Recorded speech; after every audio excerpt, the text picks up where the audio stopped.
where people are actually in front of cameras. Just kind of a paradox. Nay, get it? Not really. And bad eating habits, but we'll leave those to the side for now. All them damn Melly Yellows. But welcome in, guys. Obviously, we have Herbie here, and thank you, Brandon, for also jumping in. Sarah's heater broke in her house, so she is currently figuring out how to start a fire in her house and keep it warm. So hopefully she doesn't burn it down. She's trying to hobble over in like an ice cube form. Just like fell out of an ice cube. Exactly. Oh yeah, is it working? The problem, Herbie. Whatever. I mean, at least we finally figured that out. Fine. But yes, we have Chad, a local Midwest guy, but I don't know if we've had a true Midwesterner on the show yet. And, originally from Pennsylvania, though. It's true. So I've been here a couple years now, though. But exactly. Well, I mean, I've known you, Chad. Yeah, that's when I moved here, media-wise, or people in general. I probably met. So yeah.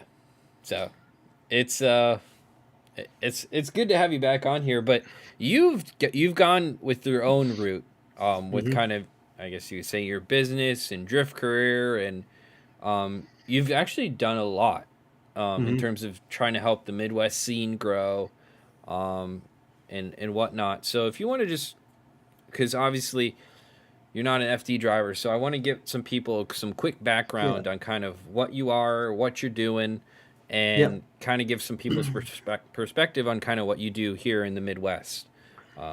Basically, I guess you could say I'm a grassroots driver that, started out with E46. It's the same car I drive now.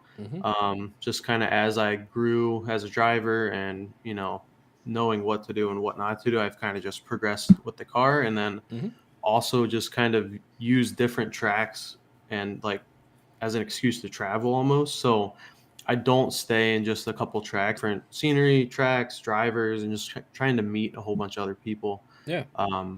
And that's what's been pretty fun, just because it does get boring. Like there's tons of people that are completely fine with driving the same track their whole life, and that's fine. But I get bored of stuff like that. So I always got to keep, kind of doing different events. Exactly. Yeah.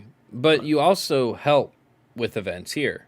Yeah. Doing that side of it too. Yeah. Yep. Yeah. Down at the events at Jackson and Owasso Speedway, Mid-Michigan Drift Club. I'm part of sort of part of their staff, doing like driver instruction for newbies. Just, you did actually some of those too. So I instructed you a little bit. Yeah. But yeah, we're just trying to get people to at least have some type of instruction. Because when I started out, there were like some clinics, I think, that MI Drift put on, or I couldn't register or something like that. I think I may have did one or two of them though. And I think it's helpful because otherwise, some people are just naturally, they know how to control their cars. Some people have no